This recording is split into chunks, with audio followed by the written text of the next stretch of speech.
혹시 이 작은 소식을 놓쳤을 사람들을 위해 우주는 크단 걸 알려드려야겠네요. 놀랍죠? 저도 알아요. 생각해보면 우리만이 유일한 존재라고 생각하기엔 너무 크죠? 이건 단지 어디를 봐야 할지의 문제고, 나사의 테스 프로그램의 과학자들이 우주 보물찾기 게임의 다음 힌트를 우연히 발견한 건지도 모르겠네요. 톰과 외계행성 탐색 위성은 참 기네요. 인근 항성 주위의 궤도에 있는 행성들의 위치를 찾아내기 위해 2019년 4월에 발사되었습니다.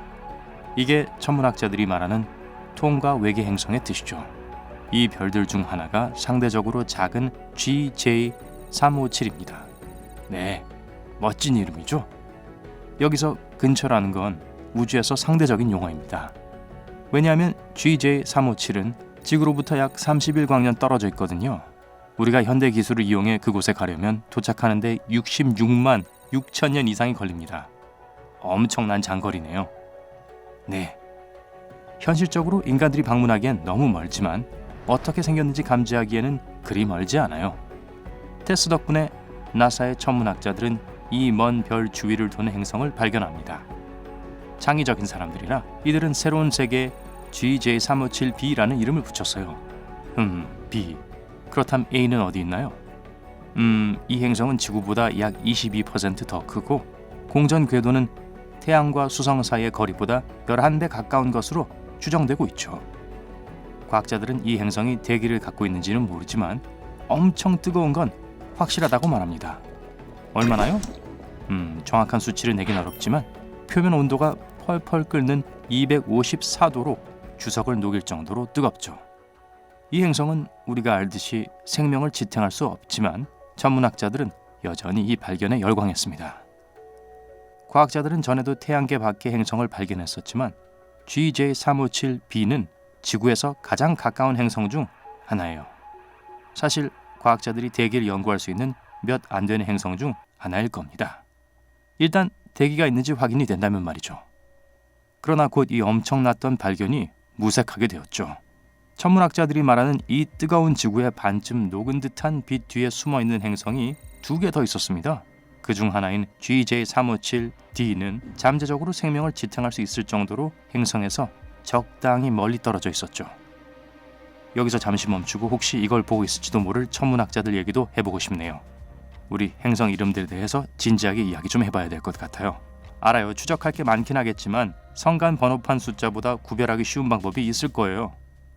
모든 행성에 제대로 된 이름이 필요하다는 건 아니에요. 19세기 탐험가들이 남극 연안의 모든 바위 덩어리에 이름을 하나씩 줬을 정도면 적어도 중요한 행성의 이름은 지을 수 있다고 생각해요. 전 단지 좀 더 자연스러운 구분하는 방법을 원하는 거예요. 이건 어때요? 시청자들에게 넘겨볼게요. 여러분들은 이 새로운 행성들을 뭐라고 불러야 한다고 생각하시나요? 댓글로 알려주세요. 지금 우리가 부르는 것보다 더 못하진 않을걸요? 장담해요. 어쨌든 새로운 세상에 이름을 지어주려면 우선 그것에 대해 좀 더 아는 것이 좋겠죠?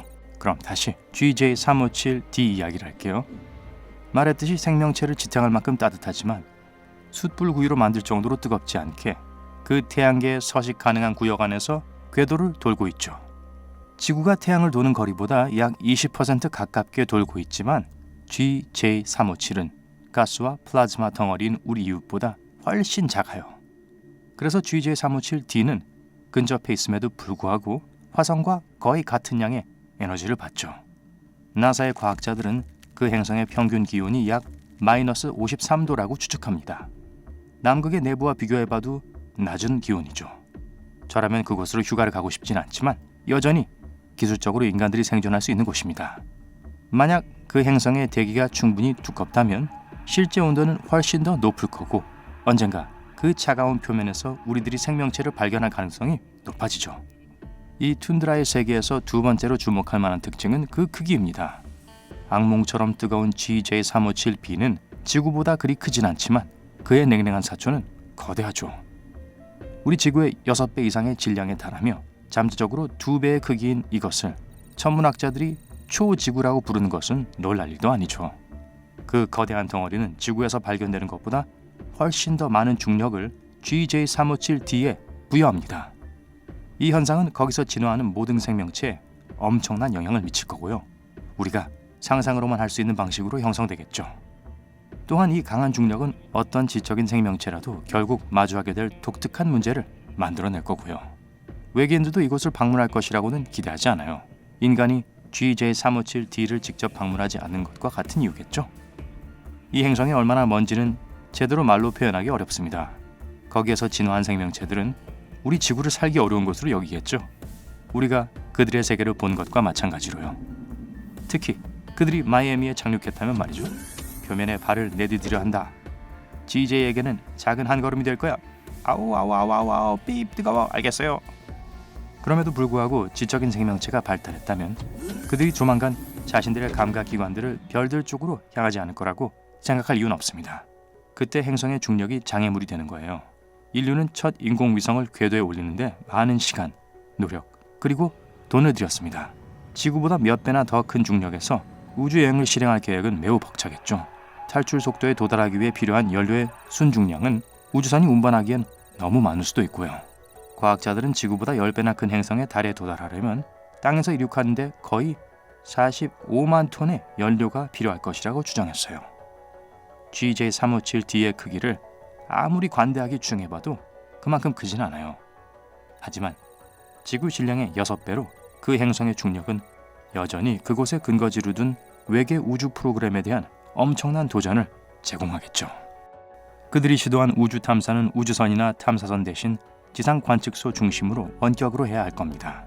이건 저기 있는 UFO 팬들에겐 실망스러운 일이지만 포기하지 마세요. 아마 여전히 진실은 저 너머에 있을 거예요. 이제 천문학자들이 아직 이 행성들을 직접 보지 못했다는 것에 주목할 만한 가치가 있습니다. 테스는 별 앞을 지나갈 때 생긴 검은 윤곽 때문에 거대하고 뜨거운 행성 B만 발견했어요. 대부분의 외계 행성들이 이런 식으로 발견되죠. 두 번째 방법은 수학을 통해서요. 천문학자들은 행성의 궤도 같은 것들을 모형화하기 위해서 매우 복잡한 방정식을 사용하죠. 천체가 좀 이상한 방법으로 움직일 때 그 방정식들로 이유를 설명할 수 있어요. 테스가 행성의 이미지를 포착할 수 있었던 한 달 동안 C와 D는 지구와 GJ357 사이를 지나가지 않았기 때문에 우린 간접적으로만 연구할 수 있었어요. 전 세계 육상 관측소에서 얻은 사진을 결합하고 천문학자들은 GJ357에서 나오는 빛의 변화를 관찰함으로써 행성 D의 존재를 확인할 수 있었죠. 어둑해지면 그건 마친 행성 같은 무언가가 그 앞을 지나가고 있다는 걸 의미하니까요. 가운데 있는 GJ357C 행성은 그저 혼란스럽게도 우리에게 아무것도 알려주지 않았습니다. 비정상적으로 기울어진 궤도 때문에 이 행성은 지구와 별 사이를 절대 통과하지 않죠. 전형적인 둘째죠. 그렇죠. 우린 중력이 별에서 방출되는 빛을 어떻게 굴절시키는지에 의해서만 그것의 존재를 인식합니다. 이 현상은 천문학자들이 이러한 영향이 일어나는 행성의 크기와 근접성을 추정하는 데 사용하는 별의 색조의 희미한 변화를 가져옵니다. 우리가 아는 것은 이 행성이 지구 질량의 거의 3배 반이며 거기서의 1년은 9일 조금 넘게 지속된다는 거예요. 또 거주 후보인 GJ357의 2배 가깝고 추정 온도는 약 127도 정도입니다. 정확하게 말해서 뜨거운 주석을 녹일 정도는 아니지만 그래도 햄을 천천히 요리할 수는 있을 정도죠. 나사의 테스 미션은 이런 행성들을 발견한 것에 대한 공로를 인정받을 만하지만 그 결과가 전적으로 자신들만의 것은 아니에요. 하와이, 칠레, 스페인의 관측소에서 얻은 데이터는 모두 GJ357B를 확인하는 데 기여했고 다른 두 행성을 확인하는 데에는 필수적인 역할을 했죠.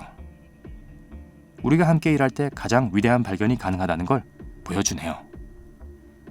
우리가 충분히 오랫동안 같이 일한다면 저 밖에 이야기할 다른 누군가도 발견할 수 있겠죠. 그때까지 계속 찾아봐야겠어요. 그리고 지구에서 서로 잘 이야기할 수 있는 방법도 배울 수 있고 말이죠. 그럼 좋은 행성 이름 생각나는 거 없나요? A, B, C, D, 아모스, 빌리밥, 체드 그리고 데브니는 어떤가요? 어떤 아이디어가 떠올랐든 그 사실을 혼자만 알고 있지 말고 아래 댓글로 남겨주세요. 오늘 새롭게 알게 된 것이 있다면 영상에 좋아요를 누르고 친구와도 공유해주세요. 아 잠깐만, 아직 뜨거운 행성에 발을 내디디러 가시면 안 돼요.